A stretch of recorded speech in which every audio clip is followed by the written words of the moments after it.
After the introduction of the Gangs Act 2024, the government's crackdown on club activity has escalated, with police ramping up efforts nationwide. Communities witnessed a surge in arrests as law enforcement targeted gangs, seizing a haul of paraphernalia, vehicles, weapons, and cash in coordinated raids. Authorities have zeroed in on club Strongholds and associates, aiming to dismantle organized crime structures and send a clear message that their illegal activities will face swift repercussions. The most significant operation unfolded on Friday 21 November, when police executed a search warrant at the notorious Headhunters West Pad on View Road in Henderson. The raid was prompted by CCTV footage showing 5 patched Headhunters members riding motorcycles in Wellsford at around 1:20 a.m. on the same day. 2 of the motorcyclists were quickly identified, leading to the arrest of a 52-year-old patched member during the Henderson raid.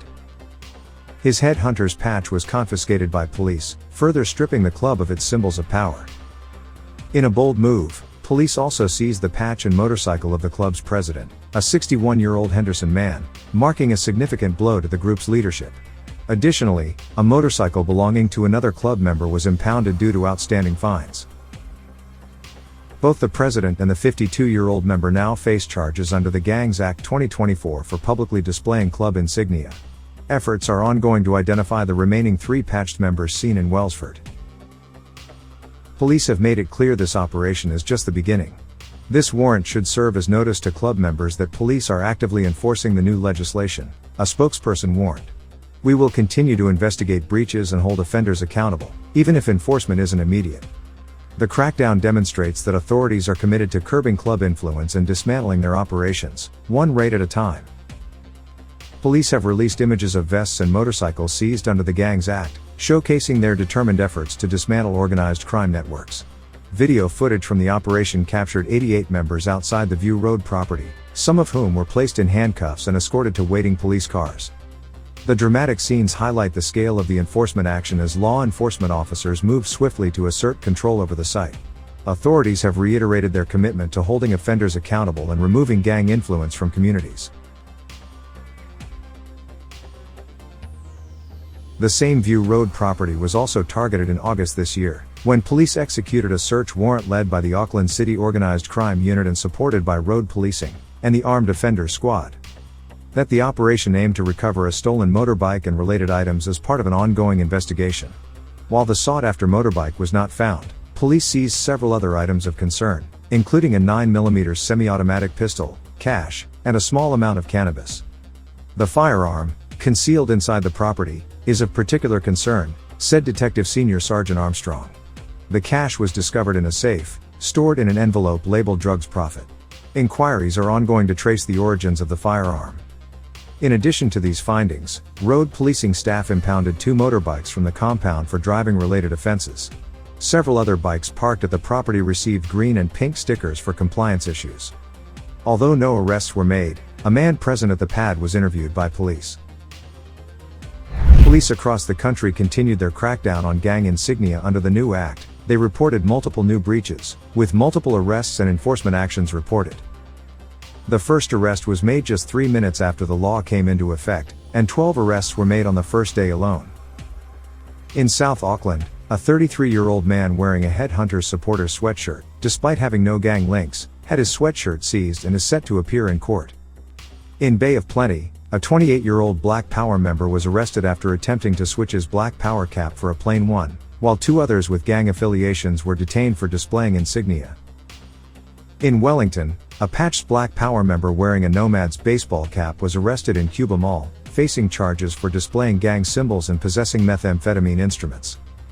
Eastern District Police apprehended a 30-year-old mongrel mob member in Hastings and seized his sweatshirt, while in Central, a 35-year-old mongrel mob member was arrested in Dannevirke for wearing gang clothing, and a woman in Martin was warned for wearing gang attire after her release from prison. In New Plymouth, a 51-year-old man identified through a shoplifting report and wearing Black Power clothing was arrested in Waitara, following a search warrant. These arrests highlight the nationwide enforcement efforts targeting gang influence and visibility in communities. This groundbreaking legislation bans gang patches and insignia in public, including visibility inside private vehicles, as part of a decisive move against gang intimidation. Police now have the power to disperse gang gatherings immediately and issue non-association orders lasting up to a week.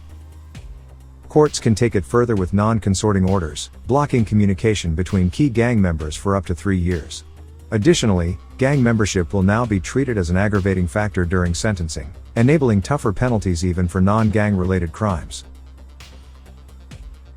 New Zealand police launched Operation Nickel, a nationwide initiative enforcing these laws, accompanied by newly formed gang disruption units tasked with monitoring and intervening in gang activities. The new units include 77 dedicated gang disruption officers, with another 25 officers from the national gang units supporting them. There are 35 gangs affected by this legislation, however more can be added if required. In a twist of irony, the law allows gang flags, clothing, and insignia to be displayed freely on private property, where they are beyond the reach of the authorities. But as soon as those symbols hit the public domain, like the footpath or the road, they cross a line into illegality. And it doesn't stop there. If someone is convicted 3 times within 5 years for flaunting their gang insignia in public, they'll face a prohibition order that bars them from even owning such symbols on their private property for 5 years. Defy that ban, and they could end up behind bars for up to a year. Meanwhile, tattoos of gang insignia are still legal, raising concerns that the law could lead to more gang-related tattoos as a form of defiance. As for vehicles, displaying insignia on the outside, say, on a motorbike's petrol tank, is outright unlawful. But the inside of a vehicle? It's a gray area, though a flag draped across the window might just land someone in trouble. Oddly enough, displaying gang insignia on the internet is still allowed. And don't worry about wearing just the gang colors, that's not illegal. It's a strange balancing act of public and private boundaries, with plenty of room for debate and interpretation. However, it will be interesting to see if these laws truly curb gang influence or simply shift their tactics, as questions around enforcement and freedom of expression continue to spark debate.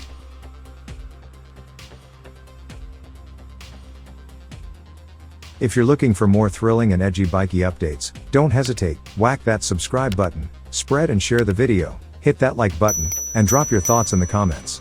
And for the true grid Spartans out there, consider sending a super thanks or buy us a coffee to show some love.